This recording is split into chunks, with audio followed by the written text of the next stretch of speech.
Bonjour, j'espère que vous allez bien. C'est Mermi Azhar, interne en médecine. On va corriger le cas clinique d'hier, le cas clinique pédiatrie. Un enfant âgé de 5 ans présente des œdèmes des membres inférieurs sans aucune anomalie clinique antérieurement remarquée par les parents en dehors d'une infection rhinopharyngée, ça fait 2 semaines. La pression artérielle est à 145-90 mm/mercure. L'examen clinique trouve un patient apéritique, conscient avec des râles crépitants des bases pulmonaires. Le reste de l'examen clinique est normal. La chimie désirée, on a trouvé une protéinurie, une seule croix, et une hématurie, 3 croix. La diurèse des 24 heures, 306 C. Les examens biologiques montrent les résultats suivants. Au niveau sanguin, l'urée 15 mmol par litre, la créatinine 160 micromol par litre, la natriémie 140 mmol par litre, la kaliémie 4,5 mmol par litre et la chlorémie 98 mmol par litre. Les protides totaux 66 grammes par litre, dont l'albumine 36 et les globines 30.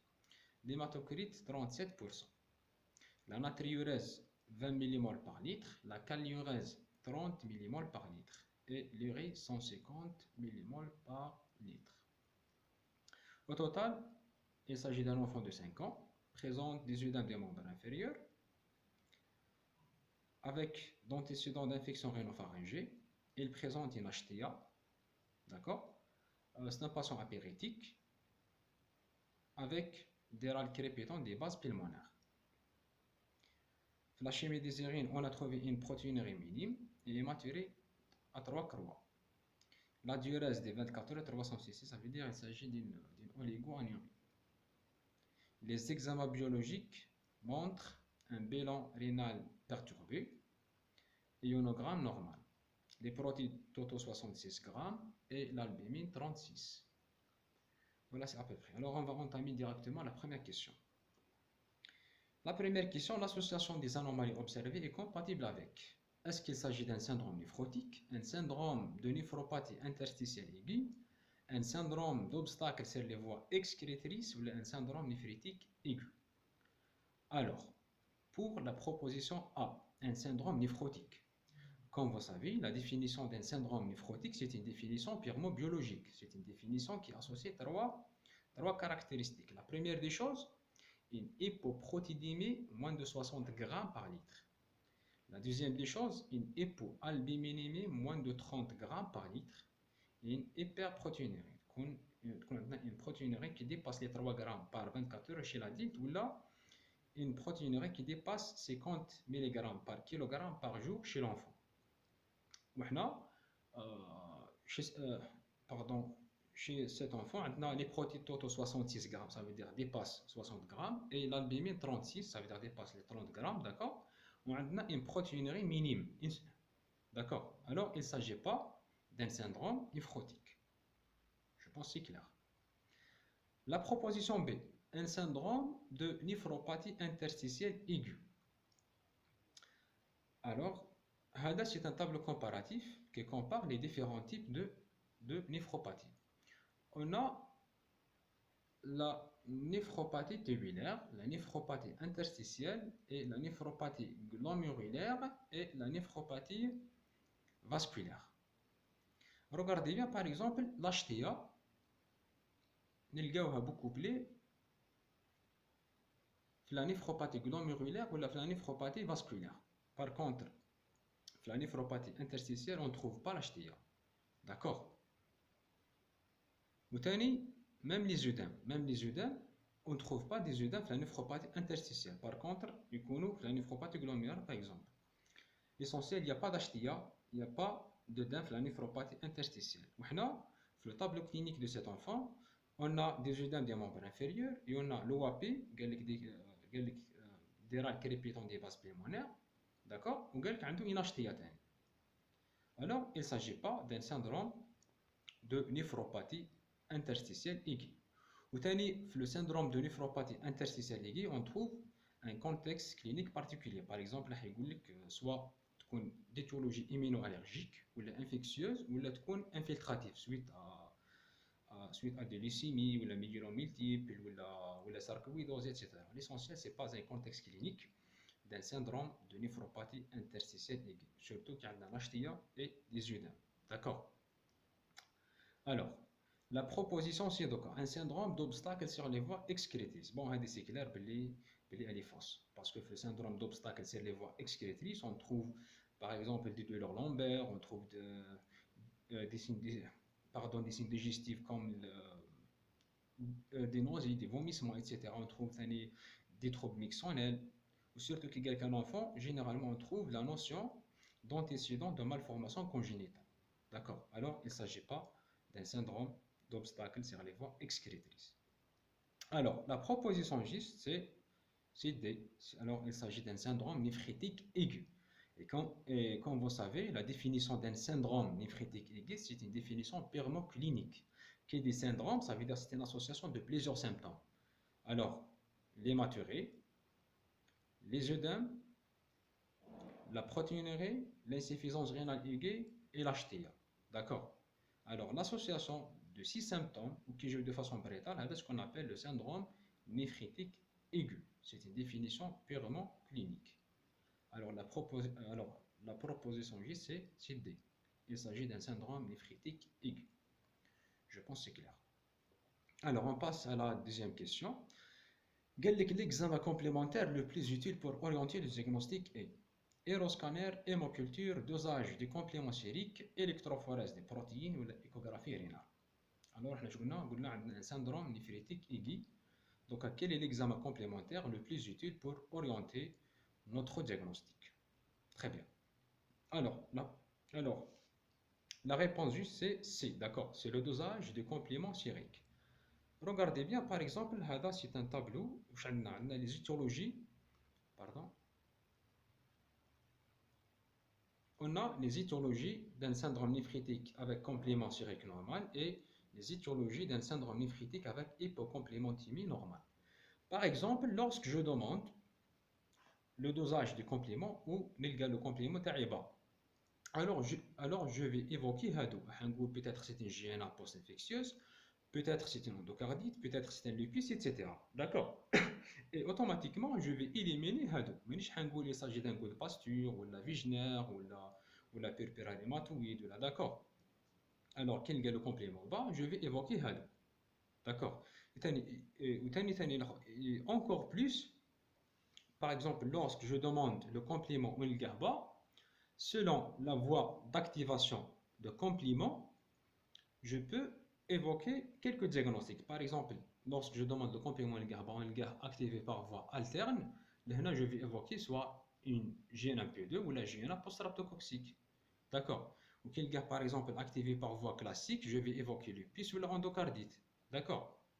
Alors, et comme vous voyez, le dosage de complément, c'est un examen très essentiel pour l'orientation des diagnostics étiologiques. D'accord. Je pense bien. Très bien. La question suivante. Bon, les résultats indiquent une baisse importante de la fraction C3 avec un taux normal de C4. Qui est la fraction de C3 diminue avec taux normal de C4, ça veut dire que c'est une activation par voie alterne. D'accord. Alors, la question, le diagnostic le plus probable est-ce qu'il s'agit d'un lupus, est-ce qu'il s'agit d'un purpura rhématoïde, un syndrome de goutte pasture, ou la GNA post-streptococcique, ou la endocardite infectieuse? Donc, je pense c'est clair. Maintenant, on va choisir D. C'est une GNA post-streptococcique. À la GLWH, parce qu'on a le complément activé par voie alterne. Regardez bien, il est comme par voie alterne. On évoque la GNA post-streptococcique. D'accord. وثاني عندنا قال لك la notion de quoi d'antécédent d'infection rhinopharyngée وثاني قال لك الاخر ثاني يسمى الاخر un enfant etc. Alors l'essentiel هنا le diagnostic le plus probable c'est une GNA post-streptococcique. Pour les autres propositions, par exemple lupus هنا le complément est activé par voie classique. D'accord. ما تكونش par voie alterne. وثاني même le tableau clinique par exemple le lupus généralement il touche les femmes les trentaines. وعنده un tableau clinique particulier. Par exemple, حنلقاو des signes généraux, حنلقاو la fièvre, asthénie, anorexie, etc. حنلقاو des signes articulaires, des signes respiratoires, des signes cardiaques, etc. Dans le purpura rhématoïde ou le syndrome de Gauth-Pasteur, on ne trouve pas une activation du complément. Le complément est normal. D'accord? Alors, il ne s'agit pas d'un purpura rhématoïde ou d'un syndrome de Gauth-Pasteur. Bon, le purpura rhématoïde, généralement, on trouve des signes généraux. Des signes respiratoires, des signes cardiaques, des signes articulaires, etc. D'accord? Le syndrome de Gauth-Pasteur, on trouve deux caractéristiques, surtout la notion des hémorragies pulmonaires sous forme des hémoptysés et la glomérulonéphrite. Où le syndrome de Gauth-Pasteur, généralement, il touche les adultes, il ne touche pas les enfants. D'accord? L'essentiel B, c'est faux. D'accord? Et l'endocardite infectieuse, elle est activée par voie classique, qui est le lupus. D'accord? Alors, c'est faux. Le diagnostic le plus probable, c'est la JNA post-streptococcique. Très bien. La question suivante, à part le dosage du complément, quel est le dosage biologique qu'on doit demander?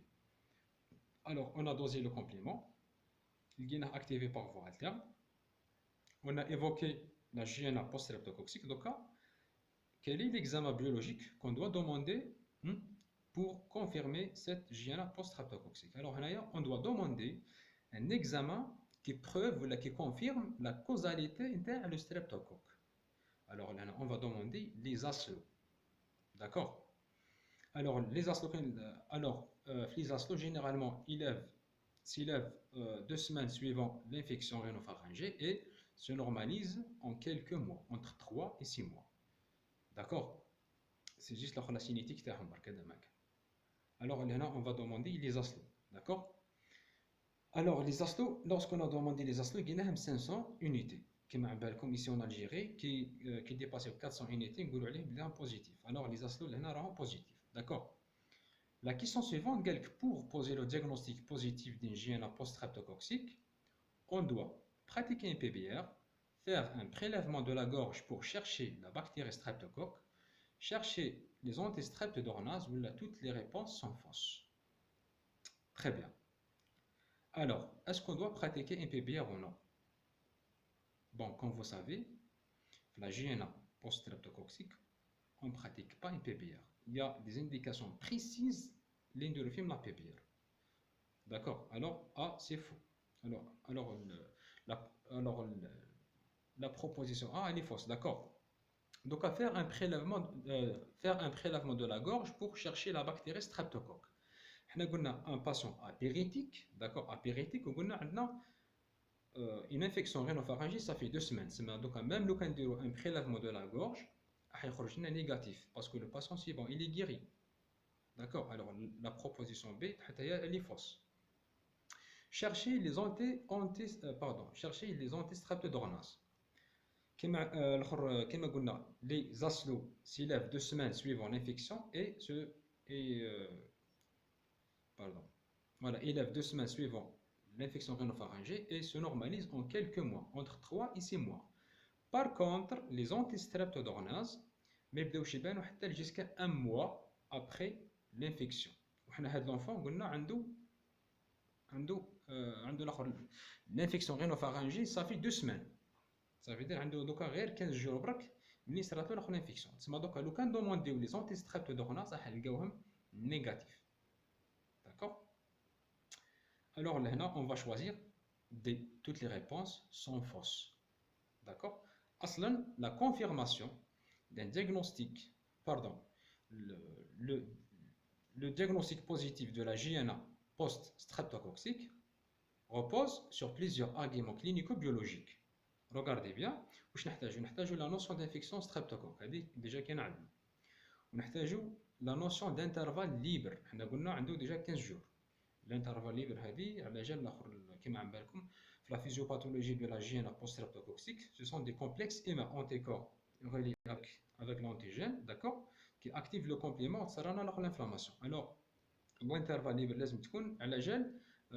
c'est le temps pour la synthèse des anticorps. D'accord? Alors, l'intervalle libre, c'est un critère essentiel pour le diagnostic positif de la JNA post-streptococcique. D'accord. وثاني نلقاو عندنا un syndrome néphritique aigu sans signes extra-rénaux. D'accord. ونلقاو les aslos positifs, une activation de compléments par voie alterne et surtout l'évolution rapidement favorable. D'accord. Alors, 6 arguments qui suffisent largement pour poser le diagnostic positif de la JNA post-streptococcique. ما نحتاجوش لا PBR وما نحتاجوش le prélèvement de la gorge, d'accord. وما نحتاجوش ثاني les antistreptodornas. Faites le contexte. D'accord.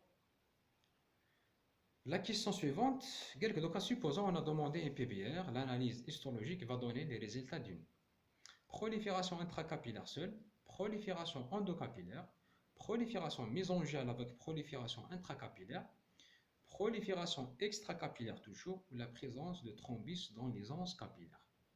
Très bien. Alors, comme vous savez, le syndrome néphritique aigu, lorsqu'on demande ou lorsqu'on fait une PBR, la prolifération inflammatoire elle en endocapillaire. Qui dit une prolifération endocapillaire, attends, je vais expliquer. Alors, il s'agit, c'est le glomérule rénal, d'accord. Pardon. C'est l'artère efférent, c'est l'artère efférent, d'accord. C'est la capsule de Bowman, les capillaires, d'accord. Donc, supposons qu'on a une coupe comme ça, une coupe sagittale.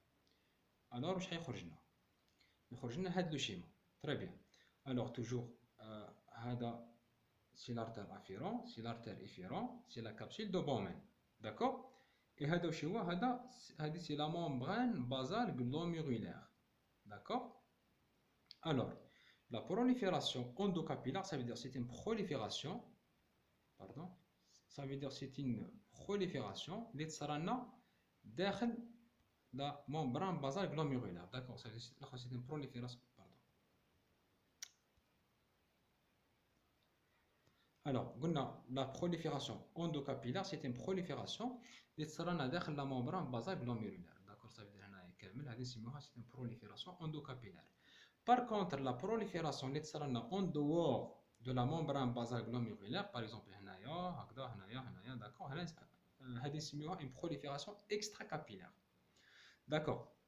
Donc, la prolifération endocapillaire, capable de s'arrêter dans les anses capillaires, qui est capable de s'arrêter le tissu de soutien, entre les capillaires, ce qu'on appelle le mésangium. D'accord. Attends, je vais changer de couleur. La couleur, je bien. Attends. On a la prolifération endocapillaire, capable de s'arrêter soit les anses intracapillaires ou là, même le mésangium. Les deux, c'est une prolifération endocapillaire. Alors, la prolifération endocapillaire, l'essentiel comporte derrière la membrane basale glomérulaire. D'accord. Soit les anses ou là, le mésangium. D'accord. Alors, donc, la question, je vais une prolifération endocapillaire. On a une prolifération mésangiale avec prolifération intracapillaire. Parce que c'est la même. La prolifération endocapillaire, c'est une prolifération mésangiale avec prolifération intracapillaire. D'accord. L'essentiel, c'est juste au fait. Parce que le mot endocapillaire, il est le mot intracapillaire. Mais ce n'est pas le même. D'accord. Endocapillaire, ça veut dire c'est une prolifération intracapillaire et prolifération mésangiale. Je pense que c'est clair. Si vous ne me touchez pas, vous un commentaire ou là, après. Je vais expliquer. Très bien. Alors là, on va choisir BC. D'accord. Voilà la question suivante. Donc, bon, la prolifération endocapillaire. C'est une prolifération qui est les anses et le mésangium. C'est une prolifération endocapillaire. Par contre, la prolifération extracapillaire sera en dehors de la membrane basale glomérulaire. D'accord. Très bien. Alors, le diagnostic de JNA post-streptococcique est établi. La question suivante, donc, parmi les gestes thérapeutiques à envisager pour les premières 24 heures parmi les gestes thérapeutiques à envisager pour les premières 24 heures suivant l'hospitalisation de ce malade, vous envisagez la prescription de furosémide, un traitement antibiotique, un traitement corticoïde, ou un traitement anticoagulant, ou un traitement anti-hypertenseur. Alors, on va choisir quoi? Très bien.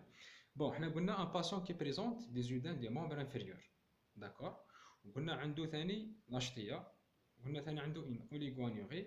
D'accord? Et عنده ثاني OAP. Alors, la prescription de furosemide, elle est nécessaire. لازم له des diurétiques. D'accord? Alors, la proposition A, c'est juste. Donc, à la proposition B, un traitement antibiotique. On a un patient apéritique. D'accord? On a une infection rhinopharyngée, ça fait 2 semaines. Ça fait donc راهو guéri. Le traitement antibiotique في الجينا post-streptococcique نديروها الا اذا عندنا un foyer infectieux actif. تما نديرو les antibiotiques. بصح هاد لو باسون تاعنا il est guéri. Alors c'est pas la peine باش نديرو un traitement antibiotique. D'accord? Un traitement corticoïde ou anticoagulant, il n'y a pas d'indication pour la hygiène post-streptococcique. Par contre, un traitement anti-hypertenseur, c'est nécessaire. Parce que c'est un patient qui présente une HTA à 145, etc. L'essentiel de une HTA, alors on doit donner un traitement anti-hypertenseur. Généralement, on donne des inhibiteurs calciques, plus ou moins des alpha-bloquants ou des bêta-bloquants. L'essentiel des inhibiteurs calciques, comme le traitement de première intention. D'accord? Alors là, on va choisir A, E, furosemide et anti-hypertenseur. Et la dernière question, il est de mauvais pronostic de constater 3 mois après le début de cette maladie un taux élevé d'isoslo, hypocomplémentémie, HTA, fonction rénale altérée ou la protéinurie minime. C'est une question indirecte à les indications de la PBR, flagyena post-streptococcique. D'accord? Alors, نبداو بالأولى. قالك un taux élevé d'isoslo. كما قلنا قبيل, les isoslo s'élèvent 2 semaines suivant l'infection et se normalisent entre 3 et 6 mois. Alors, donc, قلنا à 3 mois, ça veut dire capable يكونوا مازالوا positif. Alors normal. Alors c'est pas un pronostic mauvais. D'accord? Alors A, عادي.